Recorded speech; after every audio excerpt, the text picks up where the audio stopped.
Disney's first big screen installment into the Star Wars franchise since taking over Lucasfilm was 2015's The Force Awakens. Effectively, it's a retreading of A New Hope. It's got a very similar narrative structure. Rey is basically a stand-in for Luke, an orphan living on a desert planet who learns she has some aptitude for the Force and the use of a lightsaber, and she actually learns to do basically everything Luke learned to do, but whereas it took Luke 3 films, Rey mostly figures it all out in one. She can even fly and run the Millennium Falcon better than its longtime owner, Han Solo. There's a droid, BB-8, that has some important secret information, a map, and there's the First Order, basically the new Galactic Empire, and they're developing a massive weapon, much like the Death Star. This time it's called Star Killer Base. In the end, the good guys, the Resistance, managed to blow it up.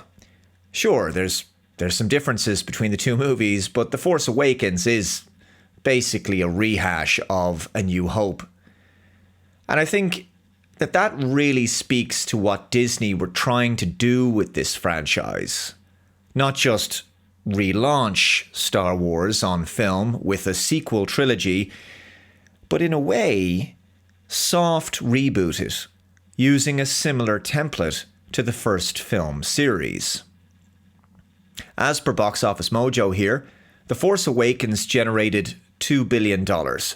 It's a lot of money, and reviews were mostly positive at the time, so you'd be forgiven for thinking that all was well with the franchise at that stage. The issue is that Disney's plan for Star Wars didn't become clear until the second film in the sequel trilogy, The Last Jedi.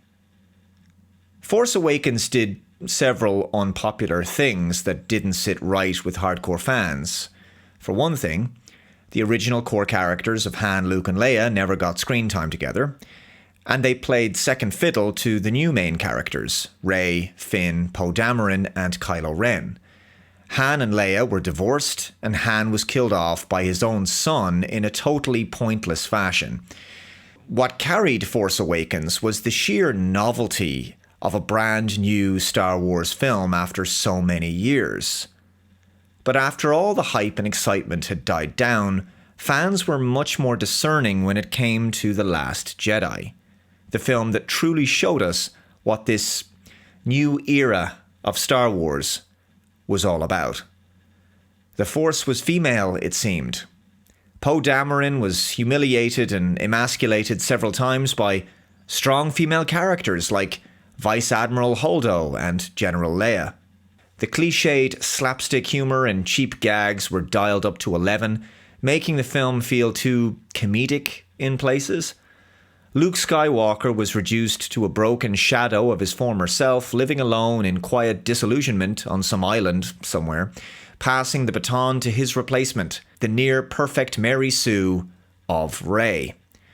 It was this film that truly began the gradual decline of the Star Wars franchise, laying the groundwork for where the franchise is today. When I consider how the Star Trek and Star Wars franchises changed over the years, they underwent their own specific transformations, but the results were quite similar when you think about it. The Star Trek franchise changed in 2009 with the Kelvin Timeline reboot movies, which reimagined Star Trek as a fast-paced action franchise. When Star Trek returned to television, it was never quite the same again. Discovery, Picard, Strange New Worlds, and Starfleet Academy were visually and tonally very different to 90s Star Trek. And by different, I mean vastly inferior. But modern Star Wars still, for the most part, looks and sounds like classic Star Wars, at least at a superficial level.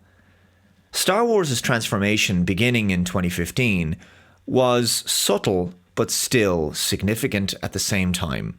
The essence and soul of Star Wars was missing and replaced with a feminist agenda, placing Rey at the center of the universe, a character who didn't need to undergo the same level of development as her male predecessor. She didn't have to learn an awful lot to achieve what she did. her struggle was just seemingly too easy. There was little adversity for her to overcome. And in the end, she literally becomes the complete embodiment of the entire Jedi. I think the other thing that really changed Star Wars forever was the sheer volume of Star Wars productions. And in short, Star Wars became less special and meaningful when quantity exceeded quality. There have been 5 live-action films since Disney took over, with a 6th on the way with The Mandalorian and Grogu, and a 7th Star Wars film coming out next year with Starfighter. But there's been a lot of television shows, to the point where it's kind of easy to lose track. It kind of feels a lot like the Marvel model of entertainment franchises. Lots of content, but what are they really adding to the saga? Many of these series also serve as some kind of prequel, tie-in, filling in blanks in specific eras of the legacy, but not really moving the franchise forward in interesting and creative ways. It all feels tired and a bit repetitive, and that is perhaps the worst aspect of Star Wars since it returned 11 years ago. There's been so much of it that it doesn't feel special anymore. The magic is missing. Less was certainly more. Now Star Wars feels, well, mass-produced, and therefore it's become all a little mundane, which is very sad. So guys, I'm going to wrap this video up there. Let me know your thoughts in the comments below. And I want to conclude this video by letting you know that I have now mirrored Computing Forever over on Rumble. So the channel is over on rumble.com as well. So I will include it linked below in the description box.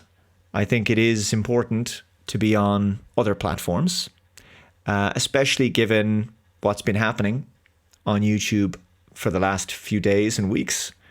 It has not felt like the friendliest place for content creators, and it's been immensely frustrating. For any of you who are following me over on X, you'll know what some content creators have been dealing with. There's been a lot of wrongful demonetizations. And so you will find my content also mirrored over on BitChute.com. And I will continue to use YouTube, of course, for as long as the platform will have us. But I think in the long term, the landscape seems to be changing. It seems to be changing, and who knows what the future will bring. So I just wanted to let you know that you can follow me over there on Computing Forever, and lots of content creators, you know, are also on the likes of BitChute and Rumble. So be sure to check out that platform and create an account on Rumble and follow me over there. Thanks very much for watching. Take care, and I'll see you in the next video. Bye-bye.